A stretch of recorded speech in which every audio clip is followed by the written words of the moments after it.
Muy buenas tardes, queridos estudiantes. En esta ocasión tengo el placer de presentarles nuestro video guía de nuestro módulo 3, recolección de datos y naturaleza de los datos, así como también el concepto, actitud y contenidos de los estudios de imagen.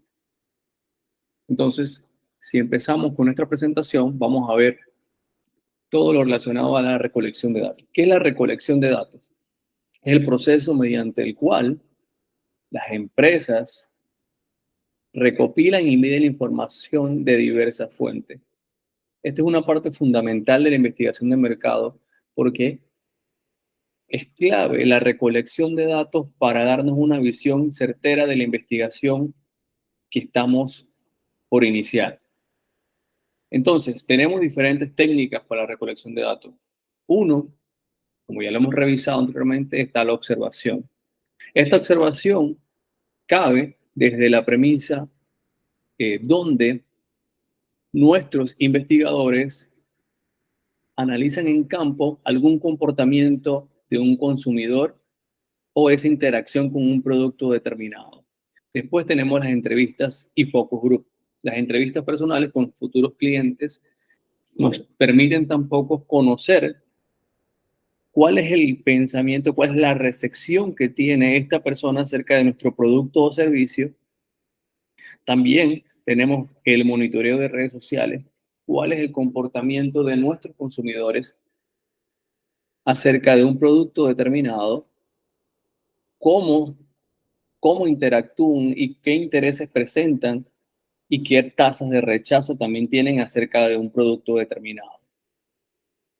También podemos utilizar las encuestas, las cuales son una herramienta muy poderosa para la investigación de mercado, lo cual la trabajamos por medio de los cuestionarios desarrollados pensando en nuestra investigación de mercado y en lo que queremos desarrollar, llámese un lanzamiento de un nuevo producto, posicionamiento en el mercado, el objetivo o eh, crecer dentro o el crecimiento de la empresa como tal. La naturaleza de los datos tiene dos visiones, la visión cuantitativa y la visión cualitativa.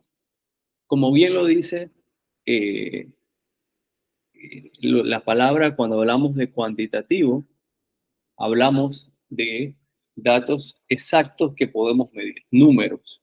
En este caso le presento una imagen ilustrativa donde vemos la interacción de un cliente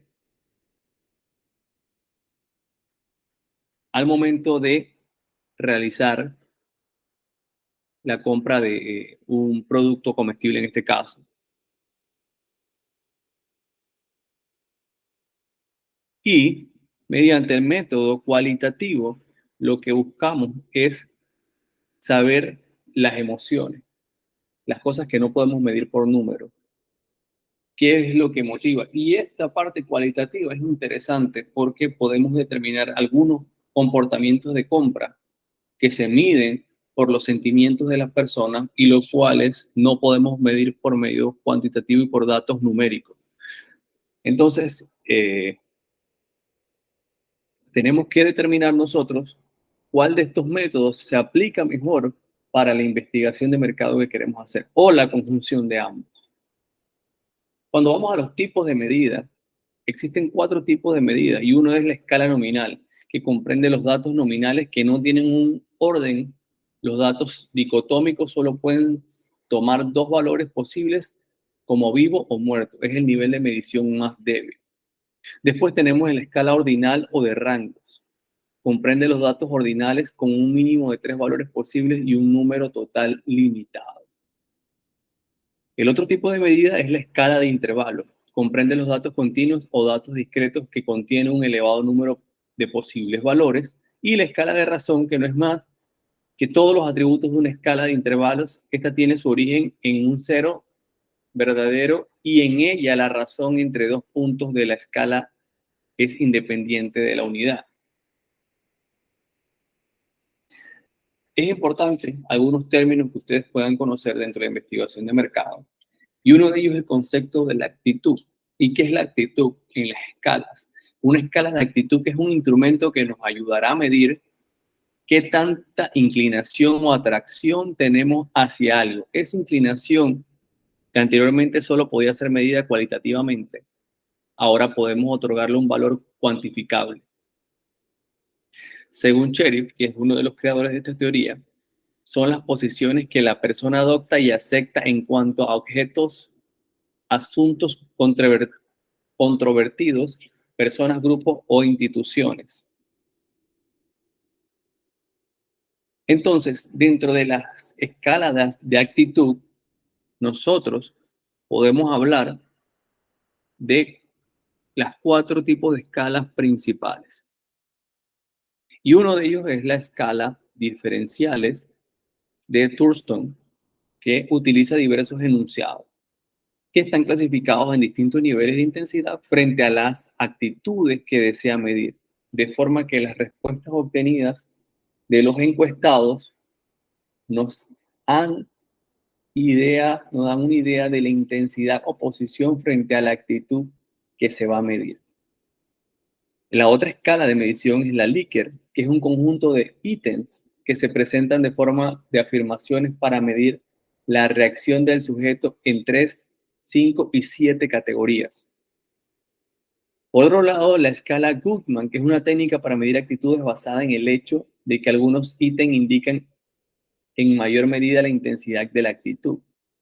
La escala está construida por afirmaciones las cuales poseen las mismas características que en el caso de Likert, pero el escalograma garantiza que la escala mida una dimensión única, es decir, cada afirmación mide la misma dimensión de la misma variable.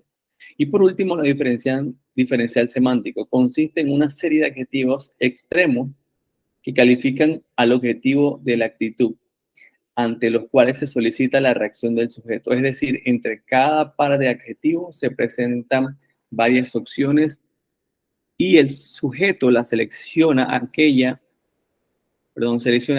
en que mayor medida refleje su actitud. Entonces, estas escalas de medición son un conjunto de medidas las cuales nos permiten a nosotros pasar de datos cualitativos a poder medirlos de una mejor manera. El modelo Fishbein, que también es importante que podamos revisarlo aquí, es la teoría o se llama también teoría de acción razonada, como un modelo realizado por Isaac Ashton, como bien dice aquí, y Martin Fishbein, basado en la predicción de conductas humanas a partir del estudio,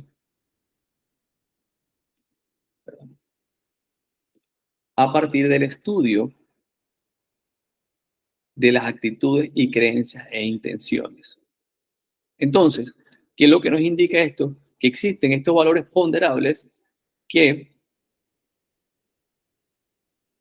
de cierta forma inciden directamente en el comportamiento de una persona. Por ejemplo, dejar de fumar, que la persona lo haga depende de la actitud hacia el fumar, de lo que mi contexto opina al respecto, de lo que yo considero que me representa para mí, hasta de las creencias y comportamientos que tiene esa persona previamente a la interacción con fumar, y de ahí desencadenará la intención conductual que provoque el dejar de fumar.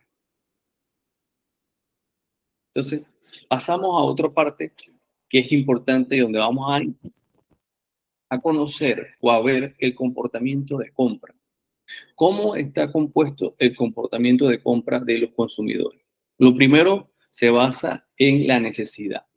¿Y por qué es importante? Por lo tanto, es importante el trabajo de nosotros cuando estamos desarrollando un producto que es parte de la primera fase de las 4P del marketing, es satisfacer una necesidad. Recordemos que los productos o servicios que nosotros lancemos o ofrezcamos al mercado tienen que partir de la premisa de satisfacer una necesidad.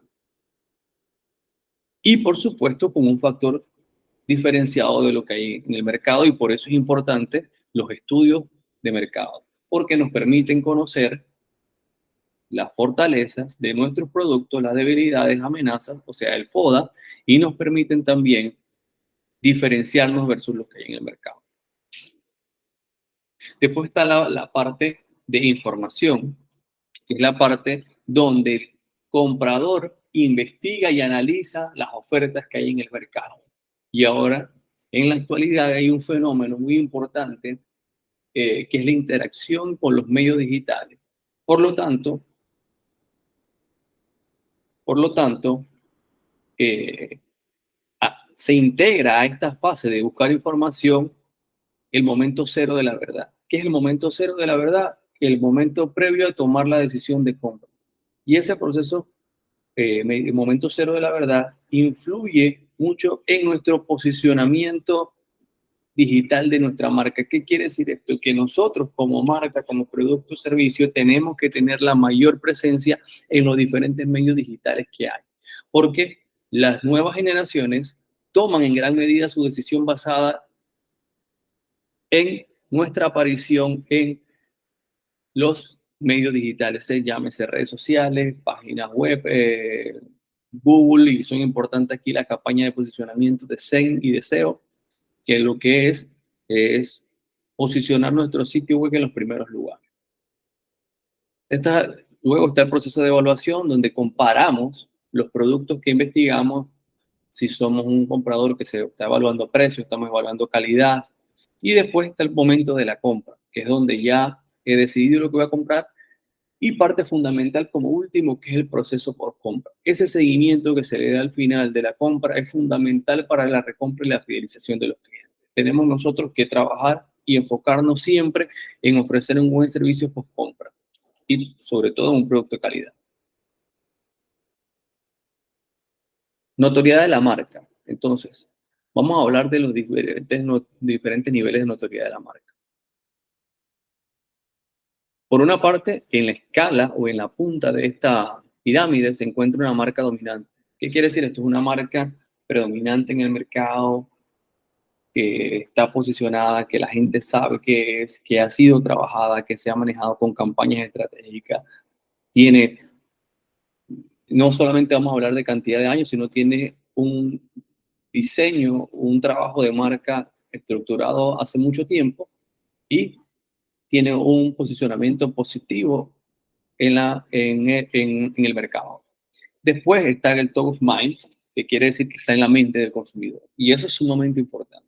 Recordemos que es una escala un poco más baja, aspirando siempre a ser una marca dominante, pero estar en el top of mind no es más que decir que si la persona le hablan de nuestra marca, escucha, sabe quiénes son. Entonces, es importante ese trabajo también, ser una marca posicionada, y para eso se usan diferentes estrategias y diferentes herramientas. eh, y es fundamental el estudio de marketing, sobre todo el estudio de mercado, perdón, para nosotros determinar qué es lo que hace la marca dominante para estar a la cabeza de esta pirámide. Después están las marcas de recuerdos espontáneos, que son estas marcas que las personas la recuerdan por alguna razón, pero no es un recuerdo, vale, ¿cómo les puedo comentar? No es una marca que que esté posicionada, una marca nueva, no nueva o poco relevante. eh, y después tenemos eh,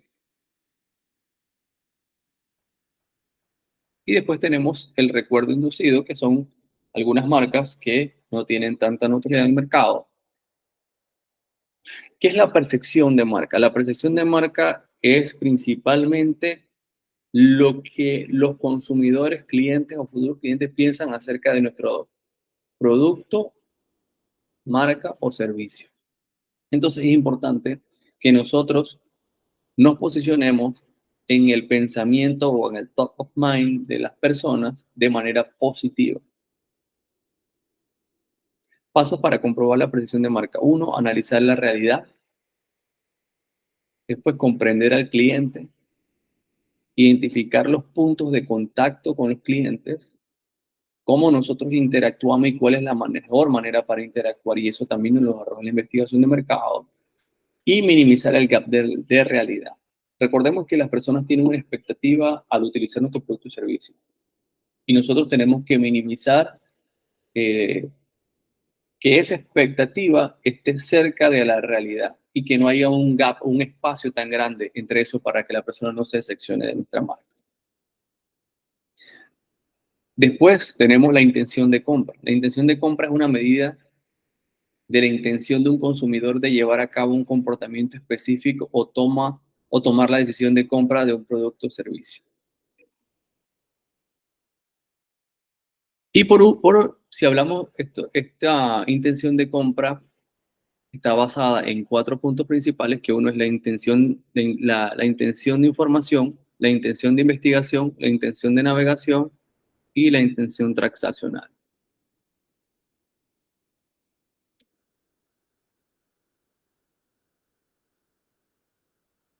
Muchas gracias.